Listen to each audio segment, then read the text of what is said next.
Dead by Sunset is a true crime book written by Ann Rule, focusing on the case of Bradley Morris Cunningham, a handsome and successful entrepreneur who married 5 different women and destroyed each of them. In Dead by Sunset, Ann Rule used the murder of Cheryl Keeton to take us from Brad's troubled boyhood to one of the most bizarre trials in legal history, uncovering multiple marriages, financial manipulations, infidelities, and monstrous acts of harassment, revenge along the way. In this narration, I'm going to focus on his relationship with Cheryl and how she came to be found dead one night. Read Ann Rule's book for all the gruesome details on the rest of his relationships and his monstrous acts. Ann Rule was an amazing true crime writer and a former Seattle policewoman who deeply cared for the victims and the families she wrote about. Unfortunately, Ann Rule passed in July of 2015. I'm Teresa, and welcome to the Canvas and Crime Chronicles. Cheryl Keeton was found dead in the middle of a highway in September 1986 in Oregon. Cheryl was a mom, wife, and lawyer. To be exact, Cheryl was the 4th wife of Brad Cunningham. Cheryl was born in 1949 in Portland, Oregon, and was 36 at the time of her death. Her body was found in a blood-splattered van on U.S. Highway 26 near Portland, Oregon. Her autopsy showed at the time of her death that she had been hit in the head more than 20 times. Coincidentally, Cheryl and Brad were in the midst of a bitter and ugly divorce. Around 8:30 p.m. on the night of September 21st, a man sees multiple cars in front of him swerving in the road so as not to hit something.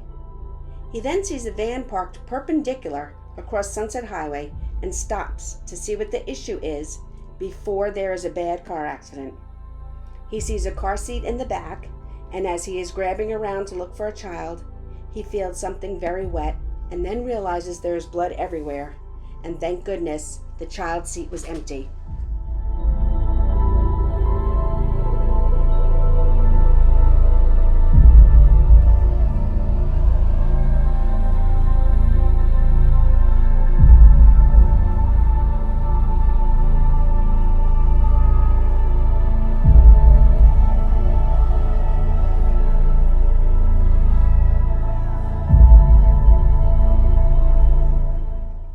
Cheryl had been working for Brad while she was in law school. Cheryl was married to her first husband, Dan, and they had been childhood sweethearts. It is not known if Cheryl and Dan grew apart or if Brad was very instrumental in their breakup, but Cheryl and Brad started an affair while Brad was married to wife number 3, Lauren, who also happened to be Cheryl's friend. Brad was only in his 20s and had been married 3 times. They eventually were divorced, and Brad got together with Cheryl. Of course, things quickly began to go downhill. Cheryl changed and became completely submissive to Brad and very passive. As a litigating attorney, she had no assertiveness or power in her own marriage. She was isolated and controlled by Brad from very early on in their relationship. Their first child was born in 1978, and the second was born in 1979. Brad's company was growing and building large office buildings in Houston, and they eventually moved to Houston. Cheryl became a stay-at-home mom, and as such, Brad also became keeping her in the dark about his real estate projects, which were quickly in trouble and losing money. They became buried in debt. Brad and Cheryl decided that Cheryl would go back to Seattle and work as an attorney to help support the family. While Cheryl is now working, supporting herself and the kids, and sending Brad money, Brad is living the single life in Houston.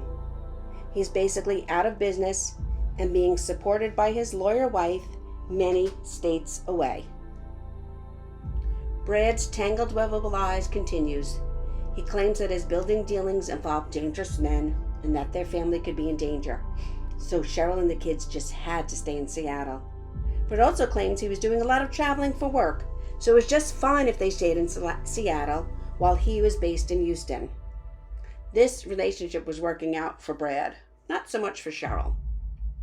While Cheryl and Brad were living apart, Brad visits intermittently, but enough for Cheryl to get pregnant, and they eventually have child number 3. Now they have 3 young sons.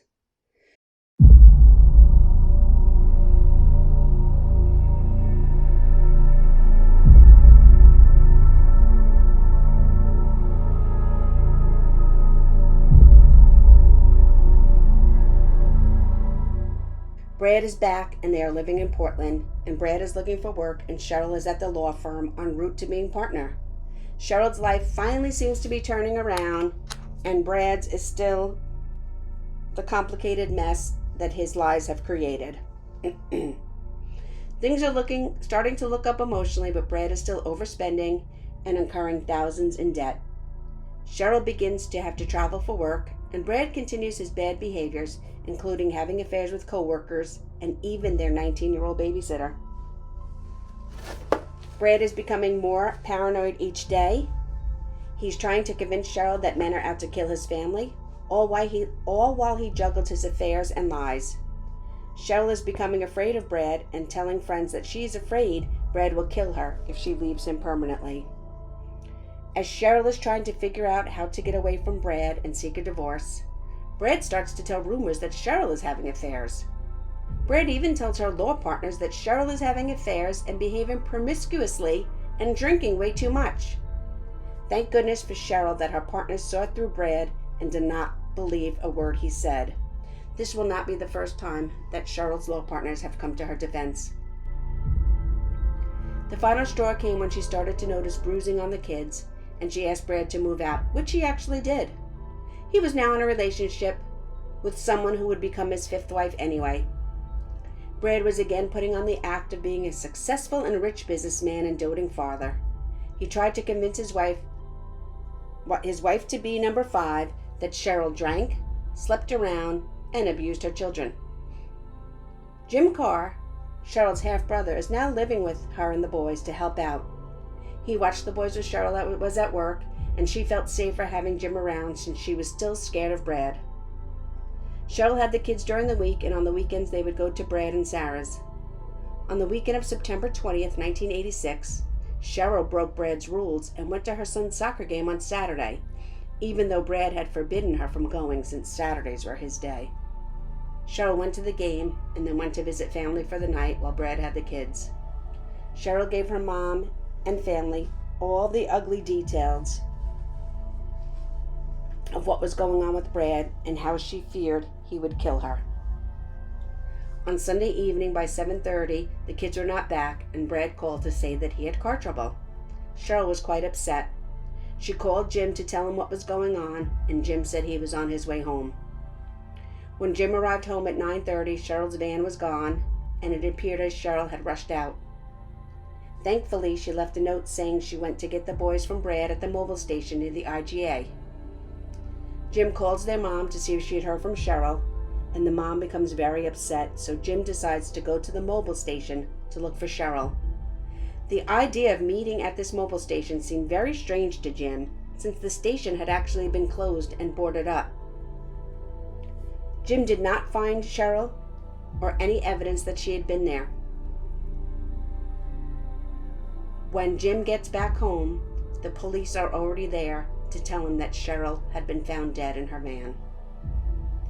The detectives also go tell Brad that Cheryl is dead. It appeared that Cheryl's battered body was left in her van and pushed into the highway to be struck by another vehicle, so it would appear to have been an accident. Brad's first response is to ask the police if Cheryl died in an accident. His next comment is to ask if he needed a lawyer. Brad claims the last time he saw Cheryl was when he picked up the kids on Friday evening.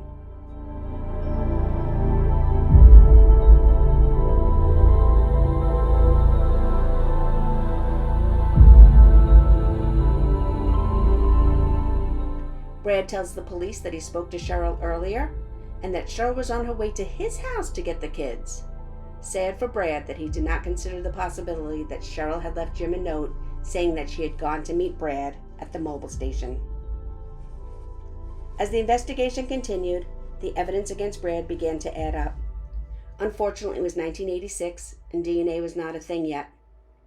Witnesses and neighbors contributed bits and facts that kept adding up to Brad being responsible for Cheryl's death, but there were not concrete physical evidence. The police used Brad's time frame and movie alibi and redrove the route with enough time for him to have committed the murder and return home. Someone saw a man jogging on Sunset Highway that fit Brad's description, but there was still not enough evidence to charge Brad with Cheryl's murder. Life went on. Sarah adopted the 3 boys. She continued to financially support the family while Brad claimed he was unable to work and that there were still men trying to kill him and his kids.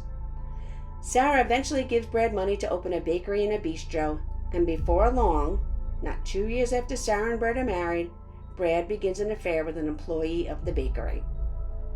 As before,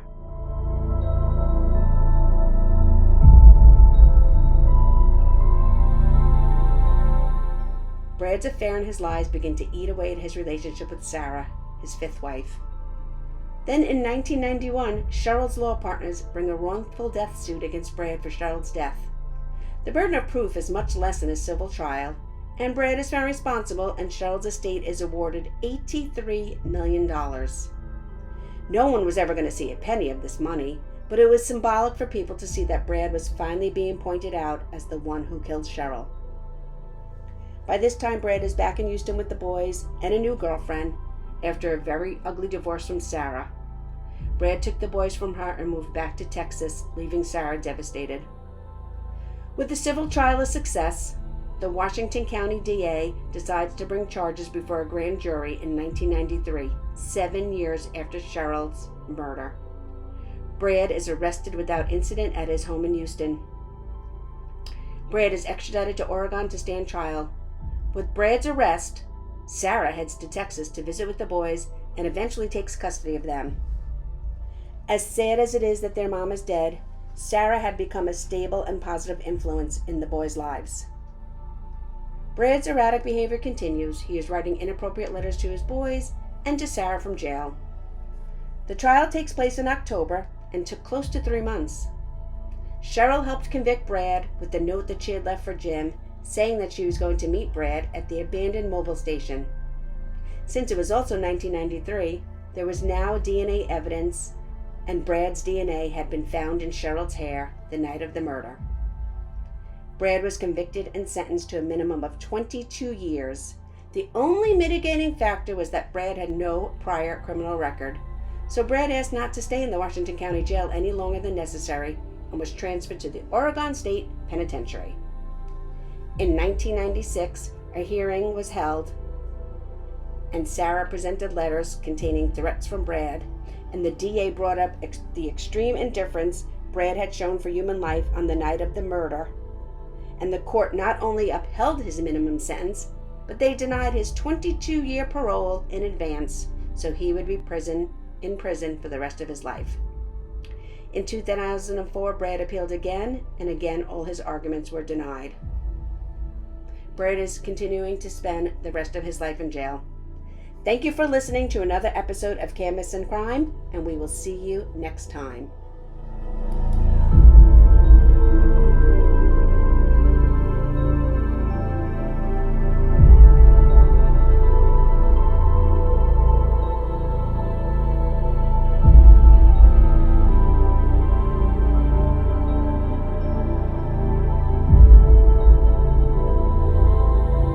In the live sale on Sunday at 7, right here on the Facebook page.